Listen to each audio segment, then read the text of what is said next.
क्या आप जानते हैं भारत की आजादी की लड़ाई में एक ऐसा नेता था जिसे अंग्रेज भी द मोस्ट डेंजरस मैन कहते थे और जिसकी मौत आज भी रहस्य मानी जाती है। भारत की स्वतंत्रता की लड़ाई में जहां गांधी जी अहिंसा की मार्ग दिखा रहे थे, वही एक ऐसा नेता था जो मानता था आजादी मांगी नहीं जाती, छीनी जाती है। सुभाष चंद्र बोस का नाम सिर्फ एक नेता का नाम नहीं था, बल्कि पूरे देश का जोश, त्याग और क्रांति का प्रतीक था। उनकी कहानी जानना इसलिए जरूरी है क्योंकि आजादी का असली संघर्ष समझने के लिए बोस को समझना बहुत ही जरूरी है। सुभाष चंद्र बोस बचपन से ही तेज थे, विद्रोही और असाधारण सोच रखने वाले थे। आईसीएस जैसी नौकरी छोड़कर उन्होंने खुद का जीवन देश के लिए समर्पित कर दिया। उनका मानना था कि सिर्फ प्रार्थना और विनती से आजादी नहीं मिलेगी, इसलिए हम सबको लड़ना पड़ेगा। द्वितीय विश्व युद्ध के दौरान उन्होंने एक ऐसा कदम उठाया जिसकी कोई कल्पना नहीं कर सकता था। विदेश में जाकर आजाद हिंद की फौज बनाई। सोचिए, वो 1000 भारतीय सैन्य जो ब्रिटिश आर्मी का हिस्सा थे, बोस के एक भाषण पर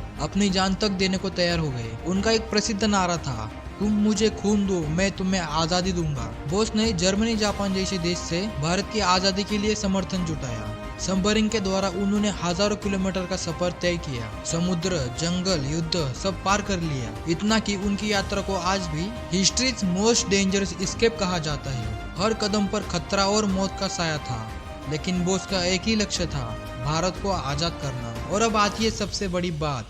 1945 में कहा गया कि बोस एक प्लेन क्रैश में मारे गए, पर क्या ये सच था? गवाहों के बयान, सरकारी रिपोर्ट्स, गुप्त फाइलें, किसी में भी साफ सबूत नहीं मिले। कई लोग मानते हैं कि वो जिंदा थे।